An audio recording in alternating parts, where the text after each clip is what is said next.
할렐루야, 반갑습니다. 주 안에서 좋은 아침입니다. 자, 오늘 말씀은 여러분이 잘 아시는 말씀일 거예요. 오늘 말씀을 통해서 우리 인생에도 갑자기 닥쳐오는 광풍이 있습니다. 예상치 못할 때 맞는 게 아파요. 예상치도 않았는데 맞으면 얼마나 아픕니까? 그런 순간들이 우리 인생에 분명히 있어요. 오늘 제자들이 그런 상황에 닥친 거죠.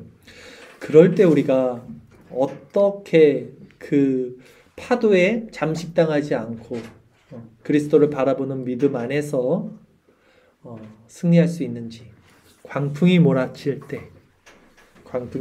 때라는 제목으로 말씀을 나누겠습니다. 본문을 다시 한번 보도록 하겠습니다. 오늘 본문 누가복음 8장 22절, 23절 두 절 말씀입니다. 하루는 같이 읽겠습니다. 하루는 제자들과 함께 배에 오르사 그들에게 이르시되 호수 저편으로 건너가자 하시매 이에 떠나 행선할 때에 예수께서 잠이 드셨더니 마침 광풍이 호수로 내리침에 배에 물이 가득하게 되어 위태한지라. 아멘. 하루는 어떤 일이 있었습니까? 예수님의 일행이 배를 타고 갈릴리 바다 호수 건너편으로 건너갔는데요. 예상치 못한 광풍이 일었어요. 그리고 예수님이 탄 그 배가 전복될 위기에 처했습니다. 오늘 본문에 보면 광풍이 호수로 내리쳤다 그랬어요. 그래서 배에 물이 가득하게 됐다 그랬어요. 전복될 이 위기에 처했을 때 이제 그런 상황에 이제 제자들이 예수님을 깨웠던 거죠. 우리가 지금 요 두 구절에서 살펴볼 수 있는 것은요. 예수님께서 지금 배를 타고 호수 저편으로 건너가자고 제자들에게 말씀을 했다는 사실입니다. 그러니까 배를 타고 가자라고 말씀한 주체가 예수님이에요. 여기 보세요. 함께 배에 오르사 그들에게 이르시되 호수 저편으로 건너가자 하시매라고 그랬어요. 자, 그러니까 예수님의 말씀에 순종을 했더니 고난이 닥쳐온 거예요, 지금. 그쵸? 예수님의 말씀을 순종을 했어요. 그랬는데 갑자기 파도가 닥쳐온 경우예요. 이런 상황이 된 겁니다. 우리가 신앙생활 할 때에도 말씀에 순종을 했는데 정말 말씀대로 살려고 말씀에 순종을 해서 신앙생활을 경건하게 잘 하고 있음에도 불구하고 위기가 닥쳐올 때가 그러면 있을 수가 있죠. 오늘 본문에 비롯해서 우리가 생각해보면 그럴 때 우리는 당황하는 거예요. 이럴 때 당황하는 거예요. 내가 죄를 지었을 때는 당연히 죄를 지었으니까 이런 고난이 왔겠지 하는데 정말 믿음으로 신앙생활을 하고 있는데도 갑자기 고난이 왔을 때는 우리는 당황할 수밖에 없습니다. 오늘 상황이 그런 거예요. 근데 성경을 우리가 조금 살펴보면 그런 경우들이 많아요. 욥 아시잖아요. 욥의 고난은 어떻습니까? 욥이 하나님을 대적한 것이 아니었어요. 하나님 오히려 잘 섬겼기 때문에 사탄이 그를 참소했어요. 하나님 와서. 네. 오히려 신앙이 없었으면 사탄이 그냥 냅뒀을 거예요. 욥을. 스데반 집사는 어떻습니까? 정말 그가 하나님을 잘 섬겼기 때문에 결국 돌에 맞는 경우까지 일어나죠. 사도들이야 말할 것도 없고요. 성경에 나오는 이런 믿음의 사람치고 신앙생활을 잘 했음으로 불구하고 이런 고난과 역경을 당하지 않은 사람이 누가 있어요? 신앙생활을 잘하면 만사가 형통될 거다가 아니라 오히려 신앙생활을 잘하는 사람치고 성경이 정말 한 명이라도 찾아서 저한테 보여주세요. 저는 지금까지 한 명도 못 봤습니다. 신앙생활을 정말 잘하는 사람치고 더 많은 고통, 고난, 환난이 옵니다. 닥칠 수밖에 없어요. 모세 역시 마찬가지죠. 모세는 그냥 가만히 있으면 이집트의 왕자의 자리를 그런 상황에서 살 수 있음에도 불구하고 성경이 뭐라 그럽니까? 바로의 공주의 아들이라 칭함받기를 거절했다 그래요. 그리고 도리어 하나님의 백성과 함께 고난받기를 죄악의 낙을 누리는 것보다 좋아했다 그래요. 죄악의 낙을 누리는 것보다 좋아하는 거예요. 또 누가 있을까요? 우리 바울 사도 역시 그냥 냅두면 아주 출신 좋아요. 문벌 좋습니다. 학벌 좋아요. 그냥 엘리트 인생이 펼쳐지는 사람임에도 불구하고 다메섹에서 예수님을 만난 후에 이 사람 인생은 완전히 고난으로 점철되어진 인생이에요. 얼마나 고난의 인생을 살았습니까? 그러니까 우리가 교회 이런 말 많이 해요. 사람들이 아직도 교회만 나오고 예수님 믿으면 세상에서 모든 일이 만사형통되고 잘 풀릴 거다. 이게 뭡니까? 기복주의요. 그렇죠? 이게 번영신학이라고 하죠. 고지론 이런 거죠. 이런 신학을 가르치는 것이 얼마나 비성경적인지를 조금만 성경을 살펴봐도 알 수 있는 거예요. 성경을 모르는 무지 때문에 속고 있는 거라는 거예요. 성경은 절대 그렇게 말하지 않아요. 예수님을 정말 잘 믿으면 오히려 세상 가운데서는 환란이 온다고 그래요. 예수님이 제자들에게도 분명히 말했어요. 환란을 당할 것이나 담대하라고. 왜? 너희들은 왜 환란을 당하고 세상이 왜 너희들을 미워하냐? 세상이 나를 미워하기 때문이다라고 말을 하죠. 네. 결코 만사형통 세상에 복을 받는 종교는 기독교가 아닙니다. 그럼 우리는 왜 이렇게 고난을 달게 받았고 모세는 왜 그렇게 죄악의 낙을 누리는 것보다 하나님의 백성으로서 살아가는 것을 더 좋아했고 바울도 마찬가지고 스데반은 죽기까지 그들을 위해서 기도하면서도 그 길을 택했는가 했을 때 우리는 구원을 바라보는 거예요. 영생을 바라보는 거예요. 현생을 바라보는 것이 아니죠. 이것이 우리가 그리스도를 믿는 영원한 구원자로서 믿는 믿음이라는 거예요. 우리는 이 세상에서 그분을 믿음으로 환난을 당하더라도 그분을 영원한 우리의 구원주로서 바라보기 때문에 이런 믿음으로서 살아가는 거죠. 오늘 이 짧은 한 구절을 통해서도 우리가 우리 신앙의 정체성이 무엇인지를 여러분 다시 한번 새길 수 있을 것입니다. 그 다음 구절도 한번 살펴볼게요. 누가복음 8장 24절 말씀입니다. 같이 읽겠습니다. 제자들이 나와 깨어 이르되 주여 주여 우리가 죽겠나이다 한데 예수께서 잠을 깨사 바람과 물결을 꾸짖으시니 이에 그쳐 잔잔하여 지더라. 요 말씀을 통해서도 저는 한 가지를 말씀드리고 싶었던 게 뭐냐면 예수님께서 참 많은 사역을 행하셨는데요. 저는 그런 생각을 했어요. 병자들을 고치셨고 어떤 사람에게 행했던 사역들이 많아요. 그렇죠? 근데 이것을 좀 다른 시각에서 보는 사람들은 비판을 할 수 있을 것 같아요. 비판이라기보다는 오해를 할 수 있을 것 같아요. 그러니까 예를 들어 심리학 같은 경우는 플래시보 효과라는 게 있잖아요. 마인드 컨트롤도 있고. 그러니까 예수님이 실제적으로 그 사람의 병을 낫거나 기적을 행한 것이 아니라 그 사람의 믿음을 통해서 마음의 어떤 그런 긍정적인 것을 통해서 그 사람이 그렇게 최면술 예를 들면 이런 식으로 긍정적으로 생각하면서 그것이 자연적으로 치유가 될 거야. 이렇게 이해를 하실 수 있는 여지가 분명히 있을 수 있어요. 인간편에서 보면 그런 식으로 바라볼 수 있는 시각들이 있겠죠. 그러나 오늘 일어난 일은 그렇지가 않아요. 이 사람에게 한 것이 아니라 파도와 바다에게 잠잠하게 했다는 것은 결코 심리적인 효과를 일으킬 수 없음에도 불구하고 하나님이 피조물을 통하여도 하나님이 그들을 그러니까 예수님이 그것들을 통제하시는 하나님이라는 것이 드러나는 장면이라고 저는 생각이 들었습니다. 마지막 구절 한번 보겠습니다. 누가복음 8장 25절 말씀입니다. 잠시만요. 같이 읽겠습니다.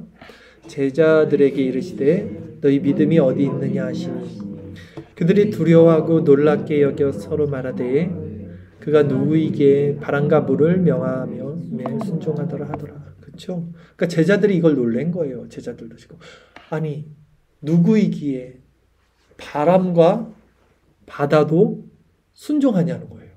이거는 정말 창조주가 아니면 하나님이 아니면 할 수 없는 기적, 반박할 수 없는 기적이었어요. 오해할 수 없는 기적이었어요. 플래시보 효과를 기대할 수 없는 아주 그냥 눈에 보이는 그거였어요. 반박할 수 없는. 자, 오늘 본문을 이렇게 우리가 짧은 본문이지만 살펴봤습니다. 이제부터 말씀을 전할 텐데요. 먼저 배경을 한번 살펴볼게요. 오늘 본문이 일어난 시점, 배경은 언제냐면 우리가 이 공간복음을 통해서 전체적으로 살펴봤을 때 예수님이 씨 뿌리는 비유를 하셨어요. 그러면서 이렇게 말씀했습니다. 외인들에게는 감춰졌고 택한 자들에게만 이것이 알려지게 하기 위해서 너희들에게는 알려줄게. 씨는 무엇이고 씨 뿌리는 자는 누구이고 이걸 설명해 준 장면이 있었죠. 그걸 들었던 제자들 마음은 어땠을까요? 살짝 입꼬리에 올라갔을 겁니다. 나는 예수님의 제자고 우리는 택함 받았어. 그 말씀을 들은 직후에 일어난 일이에요. 그 말씀을 들은 그 저녁이죠. 이제 해가 질 때쯤에 이제 배를 타고 가자 했던 거예요. 그러니까 지금 제자들은 상태가 아주 좋아요. 야, 우리는 이제 예수님 직속이고 나는 선택받았어. 너네들은 모르지? 나는 요거 알아. 무슨 말인지. 예수님 말씀이 뭔지를. 예수님이 우리한테만 말해줬대. 야, 우리는 이런 자다. 의기양양했을 겁니다. 뭔가 이렇게 좋았을 거예요, 지금. 단합이 됐을 거예요. 그리고 배를 타고 떠나는 거예요. 이게 시점이. 딱 그 시점이에요. 모든 게 잘 풀려야 되는 상황이에요, 지금. 분위기상으로는. 그런데 이런 일이 일어나는 거예요. 이렇듯 광풍은요, 우리 신앙이 잘 가고 있다고, 이제 잘 될 거라고 하는 그 시점에 몰아칠 때가 있어요. 이제는 좀 된 것 같아. 이제는 순탄할 것 같아, 뭔가. 나는 이제 중생받고 회심하고 성화의 열매도 맺고 뭔가 잘 될 것 같아. 우리 교회도 잘 될 것 같고 내 삶도 잘 될 것 같아, 이제. 가자! 하고 했는데 갑자기 광풍이 드는 거예요. 그럴 때가 있어요.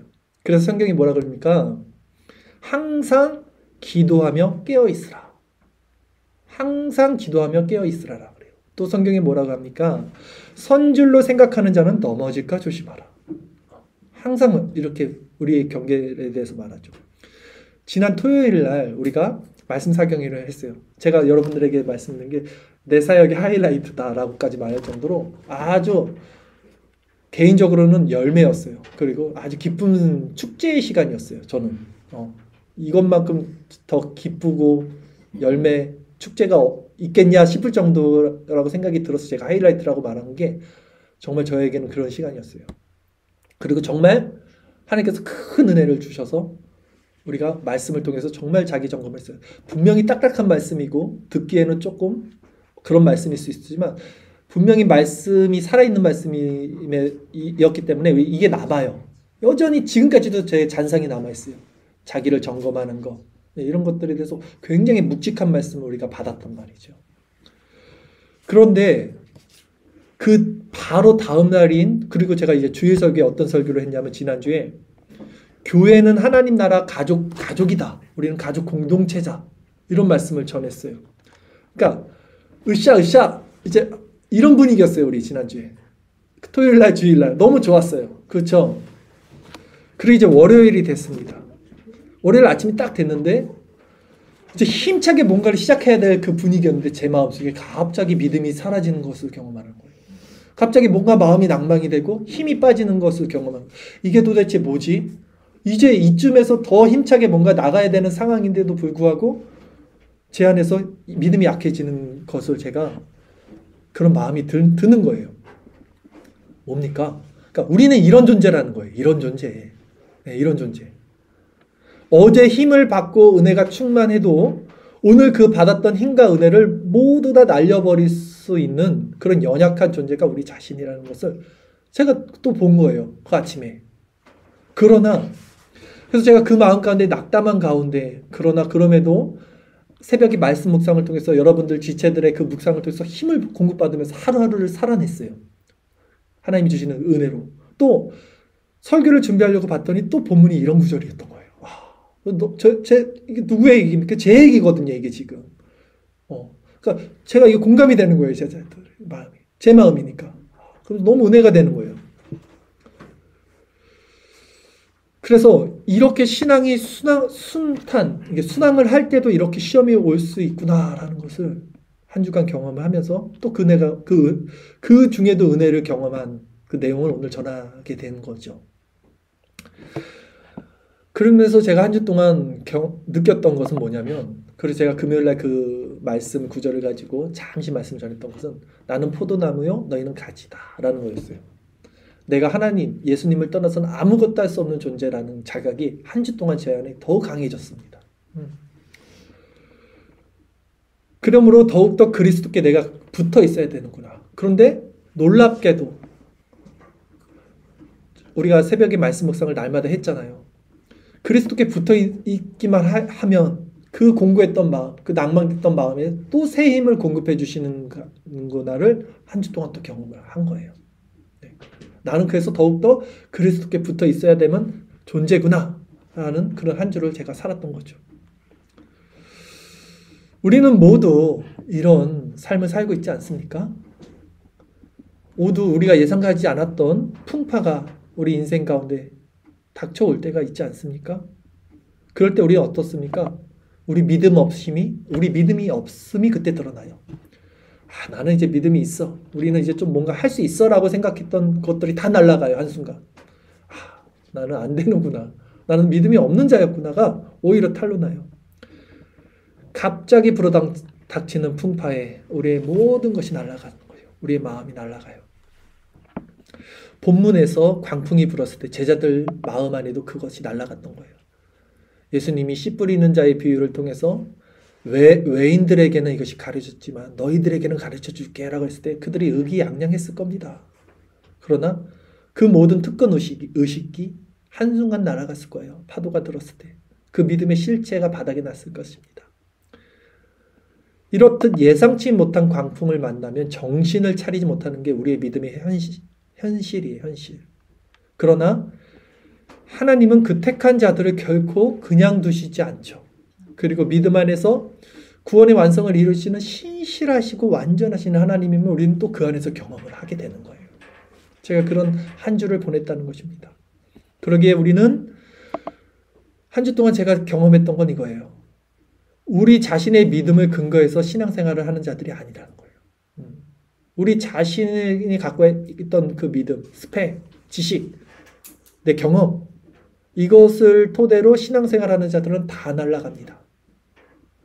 오히려 우리는 그럴 수 없는 존재임이 드러나고 그러므로 그리스도라는 나무에 항상 접붙임 받아야 되는 상태를 고백해야 되고 나를 떠나서는 너희가 아무것도 할 수 없다는 예수님의 이 말씀이 완전 공감이 돼야 돼요. 완전 100% 공감이 돼야 돼요.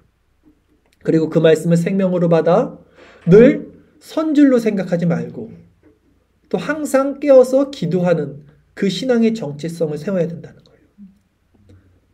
이렇듯 우리는 이 교회를 통해서 부어주시는 은혜의 방편을 날마다 공급받아서 이 하루를 살아가는 힘을 얻게 되고 그래서 하루하루를 새로운 피조물로서 살아갈 뿐이지 내일을 기대서 사는 것도 아니고 내 힘으로 살아가는 자들도 아니라는 거예요. 내일은 우리 것이 아닙니다. 우리는 매일매일을 그리스도 안에서 새로운 피조물로 살아가는 존재라는 거죠. 우리는 한순간이라도 우리 자신을 믿으면 그래서 포도나무에 붙어있는 상태가 아니게 되면 어떻게 됩니까? 바로 나락으로 떨어질 수밖에 없는 존재라는 자각이 생겨야 된다는 거예요. 이게 정말 생깁니까? 예수님이 말씀하신 게 정말 공감이 팍 옵니까? 나를 떠나서는 너희가 아무것도 할 수 없다는 거예요. 이게 인간편에서 보면 이게 너무 가당치게도 한 말입니까? 인간을 너무 무시하는 말 아닙니까? 근데 우리는 이게 너무 공감이 되고 너무 받아들여요. 너무 이해가 되고 그렇습니다. 우리가 의지 박약합니까? 우리가 의지가 너무 약해서 이렇게 예수님 붙들고 사는 그런 사람들이라고 세상 사람들이 바라보겠지만 그런 거 아니죠. 인간의 실존을 아는 거죠. 오히려. 그래서 바울이 뭐라고 합니까? 내가 부득불 자랑할진데 자랑할 게 아무것도 없어요. 사실 바울은 자랑할 게 너무 많죠. 그러나 난 자랑할 게 없어. 다 배설물로 해. 그러나 내가 부득불 자랑할진데 내가 약한 것을 자랑한다 그래요. 바울이. 야, 이게 세상에선 가당치라도 하는 것입니까? 약한 것을 자랑한다 그래요. 그러기에 그리스도라는 나무에 붙어있는 자가 우리는 되어야 된다. 네. 저는 한 주 동안 이걸 경험했고요. 네, 여러분들에게 이 설교를 지금 전하고 있습니다.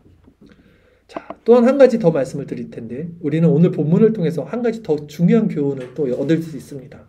서두에 우리가 살펴봤듯이 예수님의 말씀에 순종한 결과 이런 풍랑을 맞게 됐다는 거예요. 이게 아이러니한 거죠. 제자들이 예수님의 말씀에 순종하지 않고 만약에 배를 타지 않았다면 풍랑을 맞지 않았겠죠.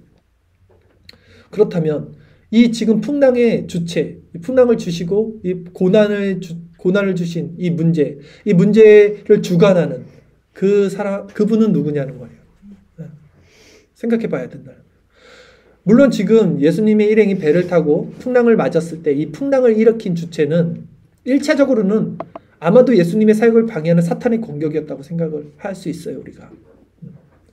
그러나 크게 본다면, 이것을 좀 더 크게 본다면 또한 하나님께서 허락하신 시험이었다고 우리는 볼 수 있어요. 왜냐하면 예수님이 이것을 진행했던 것이고 사탄도 결국 하나님의 주권 안에서만 활동할 수 있는 제한성이 있기 때문입니다. 여러분 이 사실도 꼭 이해하셔야 돼요.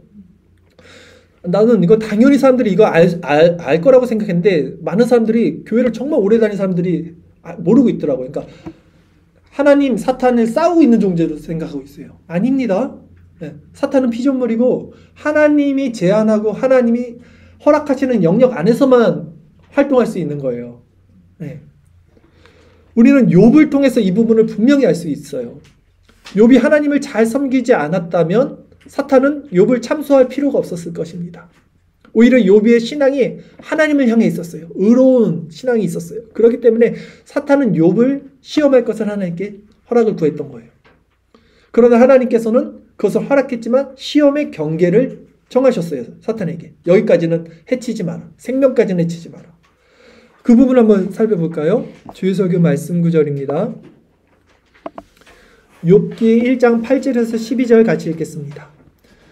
여호와께서 사탄에게 이르시되 내가 내 종 욥을 주의하여 보았느냐? 그와 같이 온전하고 정직하여 하나님을 경외하며 악에서 떠난 자는 세상에 없느니라. 사탄이 여호와께 대답하여 이르되 욥이 어찌 까닭 없이 하나님을 경외하리이까? 주께서 그와 그의 집과 그의 모든 소유물을 울타리로 두르신 때문이 아니니까. 주께서 그의 손으로 하는 바를 복되게 하사 그의 소유물이 땅에 넘치게 하셨음이니이다. 이제 주의 손을 펴서 그의 모든 소유물을 치소서. 그리하시면 틀림없이 주를 향하여 욕하지 않겠나이까. 여호와께서 사탄에게 이르시되 내가 그의 소유물을 다 내 손에 맡기노라. 다만 그의 몸에는 내 손을 대지 말지니라. 사탄이 곧 여호와 앞에서 물러가니라. 아멘. 분명히 사탄은 하나님의 주권 안에서 움직이는 존재죠. 그렇다면 우리가 신앙생활을 할 때 오는 이 역경과 문제들, 우리 삶에 실제적으로 일어나는 이 모든 문제들도 누가 주관하는 문제겠냐는 거예요. 하나님이 모든 것을 주관하실 거예요. 물론 1차적으로는 사탄이 주는 시험일 수 있어요. 우리에게 오는 시험이. 그러나 그것 또한 하나님의 주권 아래 일어나는 섭리라는 것을 우리는 확실히 믿어야 된다는 거예요. 이것이 뭐냐면 하나님의 주권을 믿는 신앙이에요. 여러분 지금 이 말씀 잘 들으셔야 돼요. 이거 너무 중요한 말씀이에요. 사람들이 하나님의 주권을 인정하고 이게 신본주의잖아요. 신본주의를 말하는데 실상 그것이 뭔지를 몰라요. 입으로는 하나님의 주권을 인정하는데 여전히 주체가 자기가 되고 환경과 상황 속에서 역경이 오면 그거에 함몰됩니다. 그거는 주권을 인정하는 게 아니죠. 하나님의 주권을 인정한다면 어떤 상황 가운데서도 의연하고 자족하고 평안을 유지할 수 있어야지. 그게 하나님의 주권을 인정하는 거예요. 하나님은 선하십니다. 이게 명제예요. 하나님은 악이 없으세요. 하나님이 선하시다면 우리에게 일어나는 모든 일은 결국 우리 신앙을 성숙시키시고 구원으로 완성시키기 위한 하나님의 선한 계획이라는 거예요. 하나님의 선한 뜻이라는 거예요. 사단도 하나님의 그 섭리 안에서 움직이는 거예요. 바로 왕도 하나님의 완악하게 하는 마음으로 이스라엘을 출애굽시키는 도구로 사용하시는 거예요. 오늘 그 풍파의 그 사단의 공격도 제자들의 믿음을 키우기 위한 하나님의 도구로 사용하신다는 거예요. 우리들에게 일어나는 모든 환난도 하나님이 우리 신앙을 성숙시키기 위한 도구로 사용하신다는 거예요. 이걸 믿는 게 주권을 믿는 거예요. 그럼 왜 두려워요? 뭘 걱정하시는 거예요? 뭘 염려하시는 거예요? 그래서 하나님을 사랑하는 자, 곧 그 뜻대로 부르심을 입은 자들에게는 모든 것이 합하여 선을 이룬다고 하는 거예요. 선하심. 이게 하나님의 속성이라는 거예요. 이 하나님을 믿는 이 하나님의 주권을 믿는 신앙을 뭐라고 한다고? 신본주의라고 하는 거예요. 이거 신본주의 얘기. 그러니까 사람들은 이 신본주의를 믿는다고 하지만 안 믿고 있어요. 머리로는 믿는데 이게 뭔지를 모른다는 거예요, 내 말은. 이 하나님의 주권을 믿으면요, 정말 어떤 어려움이, 그 시련이, 환난이 우리 인생 가운데 갑작스럽게 닥쳐올지라도 이 배후에 하나님이 있다는 것을 정말 믿는다면 우리는 의연하게, 비록 힘들고 깜짝 놀랄 수 있어요. 인간이니까. 그러나 우리가 정말 그 하나님의 주권을 안에 있다면 참고 인내하고 어떤 상황에서도 견딜 수 있게 됩니다. 혹여 그것이, 이 시련이 우리를 죽음으로 몰고 가다 하더라도 이 하나님의 주권을 정말 그 안에 있으면, 그 안에서 정말 믿음이 있다면, 그 신앙이라면 우리는 그 죽음까지도 의연하게 담대하게 바라볼 수 있는 믿음을 갖게 돼요. 그 믿음을 갖던 자들이 누굽니까? 성경에 나오잖아요. 다니엘과 세 친구 아시잖아요. 그리 아니하실지라도 하나님이, 나는 하나님의 주권을 믿습니다. 풀무불에 던졌을 때 하나님이 우리를 구원해낼 걸 난 믿어요. 주권을 믿어요. 그러나 그리 아니하실지라도 나는 절하지 않겠습니다. 난 우상에 섬기지 않겠습니다. 이게 하나님의 주권을 믿는 거예요. 또 누가 있습니까? 스데반 집사 있잖아요. 하나님의 주권을 믿기 때문에 돌에 맞아 순교를 하면서도 그들을 위해서 기도하는 거예요. 저들이 몰라서 저렇습니다. 또 누가 있습니까? 에스더가 있잖아요. 죽으면 죽으리라. 내가 이 자리로 오게 된 게 하나님의 뜻이 아니겠느냐라는 그 삼촌의 말에, 그래 내가 죽으면 죽으리이다. 믿음으로 순종하는 거예요. 여러분, 왜? 이들은 왜 이렇게 죽을 수 있을까요? 왜 이렇게 죽기까지 순종할까요? 그 배후에는 하나님의 주권을 정말 믿는 거예요. 하나님이 날 살려줄 거야. 아니, 혹시라도 안 살려줘도 그리 아니하실지라도 나는 하나님의 주권을 믿어. 이거예요. 그러기에 이 신본주의 신앙을 제대로 장착하고 가지고 있으면요, 세상에서 사는 것이 아무것도 문제될 것이 없어요. 여러분. 정말. 파도가 올 때 서핑하는 사람들은 파도가 높을수록 좋아합니다. 파도를 타니까.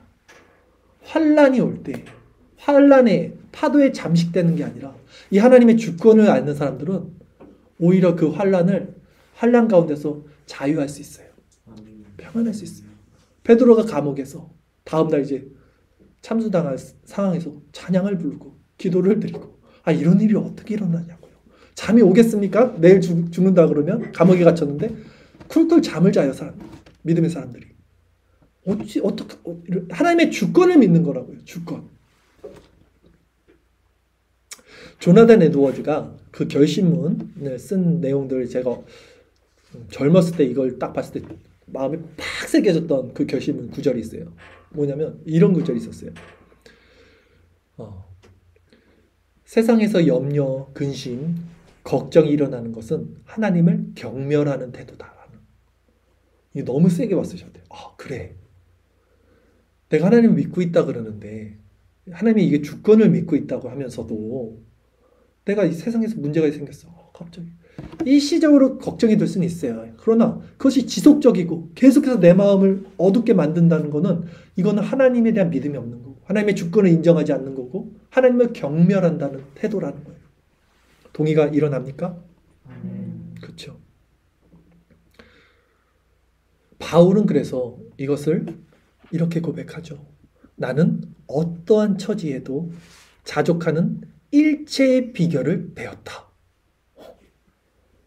풍부에 처할지도 알고 빈곤에 처할지도 알고 환란에 처할지도 알아도 난 괜찮아. 어떤 상황이라도 나는 자족, 마음의 평안을 유지할 수 있는 일체의 비결을 배웠다라고 그러는 거예요. 우리가 이걸 추구해야 돼요. 이걸 배워야 돼요, 여러분. 이것만큼 유익한 게 어디 있겠냐고요. 실제적으로 삶에서 이것이 구원이고 천국이고 이 땅에서도 얼마나 행복하겠냐고요, 여러분. 다들 뭘 먹을까, 뭘 마실까 걱정하고 언제 병 걸릴까 다 염려하면서 사는 게 이 세상 사람들인데, 이 하나님의 주권을 정말 안다면 내가 병을 걸려도 이것도 하나님의 주권 안에 있고, 내가 돈을 못 벌어도 이것도 하나님의 주권 안에 있고, 내가 행복한 것도 하나님의 주권 안에 있고, 모든 것이 하나님의 주권 안에 있으면 자족할 수 있잖아요. 이 상태로 살아가는 것이 얼마나 행복하고 온전한 삶이겠습니까, 여러분? 이런 삶을 추구하는 저와 여러분들 되길 바라겠습니다. 자, 지금까지 말씀을 정리해 볼게요, 여러분. 두 가지 말씀을 드렸어요. 우리는 교회 안에서 신앙생활을 신실하게 할 때조차도 예상치 못한 역경, 풍파, 파도가 밀려올 수 있다는 것을 배웠습니다. 그럴 때 우리는 어떡합니까? 우리 믿음 없음이 드러나 버려요, 그냥. 다 이게 파손됩니다. 믿음 없으니 드러나요. 정신 없습니다. 그럴 때는. 그러나 교회의 머리 대신 그리스도 안에 붙어 있으며, 네. 우리는 날마다 새 힘을 공급받아서 정말 그리스도 없이는 살 수 없는 존재라는 고백을 할 수밖에 없는 존재가 또 된다는 거예요. 그리고 이 모든 시험과 고난도 결국 하나님의 주권 안에 있음을 우리는 또 배웠습니다. 그렇다면 어떤 처지에도 우리는 자족하는 일체의 비결을 배워 가장 온전한 삶을 살아갈 수 있다라는 것까지 오늘 말씀을 나눴어요. 그렇다면 자, 실상 이제 우리의 실존적인 문제는 무엇입니까? 아는 것과 이것이 삶에서 이루어지는 것에 따른 갭이 있다는 거예요. 아는 것과 이것이 삶에서 실체가 되는 것은 다른 문제예요, 여러분. 이거 착각하지 마세요. 내가 지금 이 말씀을 다 이해했어요. 받아들였어요. 아, 나 공감해. 이게 아니에요. 이게 진짜 나의 삶에서 이루어지는가는 다른 문제예요. 우리 신앙 앞에 문제가 이제 일어날 때 하루에도 수십 번 문제가 일어나고 우리 얼마나 또 예상치 못한 일이 앞으로도 종종 일어나겠습니까? 그럴 때 우리는 어떻게 되냐면 이 말씀에 우리가 이해를 하고 공감을 하고 또 수긍을 하면서도 그리스도를 바라보는 것이 아니라 그리스도의 나무에 접붙인 것이 아니라 문제를 바라보게 된다고요. 또 우리는. 그리고 그 문제 앞에서 멘붕 상태에 빠지고 망연자실한 것이 또 우리의 모습일 거란 말이죠. 여기까지는 다 똑같아요. 모든 인간이 믿는 자나 안 믿는 자나. 그러나 여기서 이제 그리스도를 바라봐야 되고 그리스도의 나무에 접붙임을 받아야 됨에도 불구하고 우리는 우리의 본성은 우리를 어떻게 이끌어갑니까? 이 문제를 스스로 해결하라고 만들어요. 네가 해결해야지. 보이지도 않는 하나님이 이걸 해결해 주겠어? 야, 눈에 보이는 것으로 해결해야지. 돈을 좀 벌어보고 사람들에게도 돈도 청해보고 이렇게 우리를 인도하지 않겠습니까? 근데 성경은 정말 뭐라고 합니까? 뱀에 물려서 죽을 수밖에 없는 자들에게 야, 네 힘으로 한번 치료해봐가 아니라 그냥 고개를 들어서 노뱀을 바라보라라 그래요. 근데 사람들은 쳐다봅니까? 안 쳐다봐요. 그래서 죽어요. 제가 아무리 이렇게 얘기해도 이게 실제적으로 일어나면 이게 자기가 주체가 되고 자기가 해결하려고 이걸 발버둥을 친다고요. 모든 문제 가운데. 이건 하나님의 주권을 인정하는 게 아니에요. 자신도 모르게 모든 문제 가운데 스스로의 힘으로 문제를 해결하고 온갖 머리를 굴리죠. 즉 스스로 머리가 되려고 하는 거예요. 이게. 스스로 나무가 되려고 하는 거예요. 이것이 우리 본성이라는 거예요. 또한 우리 문제는 무엇입니까? 오늘 말씀을 다 받아들였음에도 불구하고 하나님의 주권이 너무 좋은 것을 우리가 고백하면서도 불구하고 실제적으로 살 때 삶에 하나님의 주권이 아닌 우리가 주체가 돼서 살아간다는 거예요. 여전히 우리는. 아닐 것 같아요?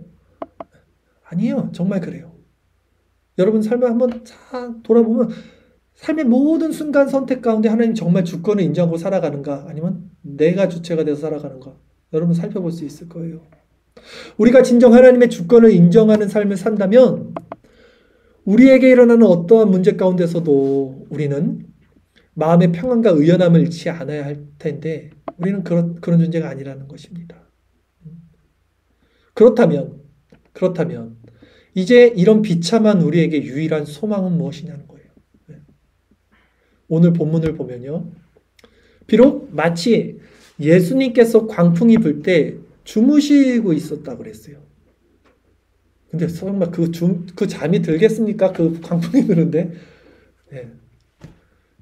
주무시는 것처럼 보여도 성경이 뭐라고 합니까? 그분은 절대로 졸거나 주무시는 분이 아니에요. 불꽃 같은 눈으로 자신의 백성들을 살피는 분이고 머리털까지 살피는 분이고 안고 섬을 아시는 분이고 그 마음의 생각과 중심을 아시는 분이에요.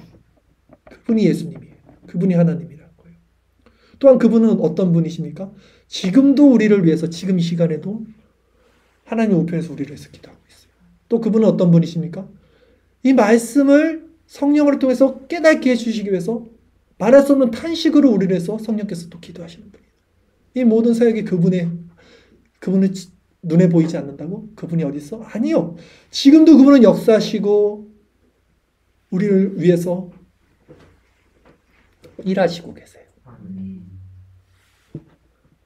그러면 우리가 그분은 이것이 우리의 유일한 소망이 되는데 그러기에 우리가 예수 그리스도가 이 머리라 그러잖아요. 교회 머리. 그리고 우리가 이 교회라는 배라고 할 수 있겠죠. 지금 제자들이 탔던 배가 교회라고 할 수도 있어요. 왜냐하면 예수님이 거기 계셨고 머리 대신 예수님이 계셨고 지체들인 제자들이 탔어요. 마찬가지로 이 교회에 예수님이 정말 우리의 머리 되시고 우리의 지체가 이렇게 있다면 이것이 이제 그 배일 수 있고 교회일 수 있어요. 그러면 이 교회에 예수님이 머리 되신 예수님이 우리 이 배에 함께 타고 계신다면 어떠한 풍랑과 역경에도 우리는 결코 멸망당하지 않을 거라는 거예요. 이 말씀이에요. 아, 이제 내가 마인드 컨트롤, 정신 집중해서 하나님의 주권을 세워야지? 이거 아니라는 거예요, 제 말은. 이제 내가 오늘 말씀을 들었으니까 이렇게 저렇게 해야지? 이게 아니라는 거예요. 우리는 시련에 오면 또 넘어집니다. 또 믿음이 바닥납니다. 근데 우리의 믿음의 근거는 뭐냐?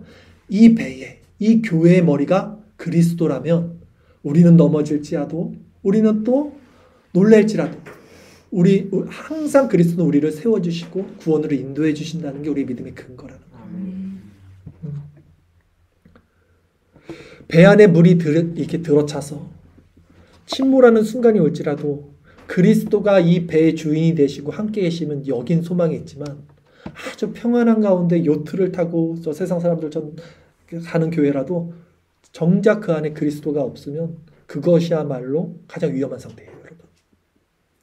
그러기에 우리 믿는 자들은, 즉 하나님의 주권을 인정하는 자들은 오히려 이 풍랑 앞에서 우리에게 오는 앞으로 오게 될 또 그 풍랑 앞에서 우리의 힘을 뺍시다.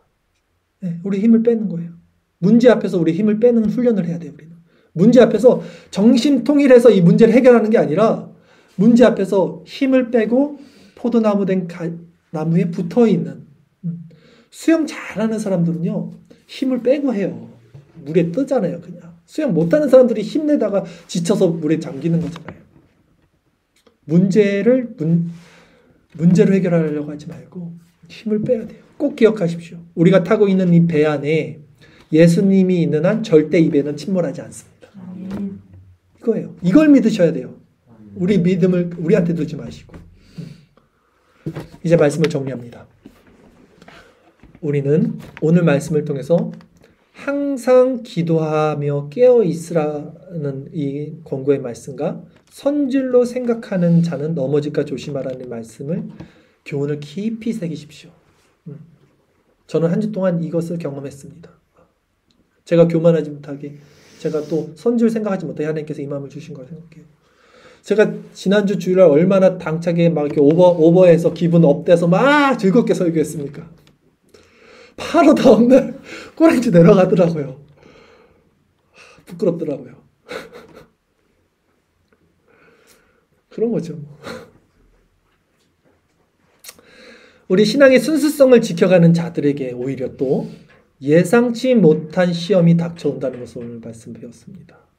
그런 시험이 닥쳐올 때 우리 믿음이 파손될 거라는 것도 말씀드렸습니다. 우리는 그런 존재라는 것을 말씀드린 거예요. 그러나 그러기에 우리는 우리 자신의 믿음을 근거해서 신앙생활하는 것이 아니라 오직 그리스도라는 나무에 접붙임 받은 것이 무엇인지를 깨닫고 나를 떠나서 너희가 아무것도 할 수 없다는 것이 무엇인지를 또 깨닫고 날마다 공급해 주시는 그 힘으로 새로운 피조물이 되어서 하루의 만나를 공급받아 하루를 살아가는 것이 그리스도인의 정체성이다 라는 것을 배웠습니다. 내일은 우리 것이 아니에요.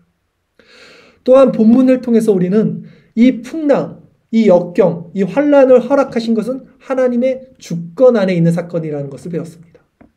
그러기에 이 신본주의 신앙을 제대로 가지고 있으면 세상에 살면서 일어나는 어떤 것도 문제될 것이 없다는 사실을 우리는 고백했어요. 문제에 두려워하는 것이 하나님을 경멸한다는 것을 또한 우리는 배웠습니다.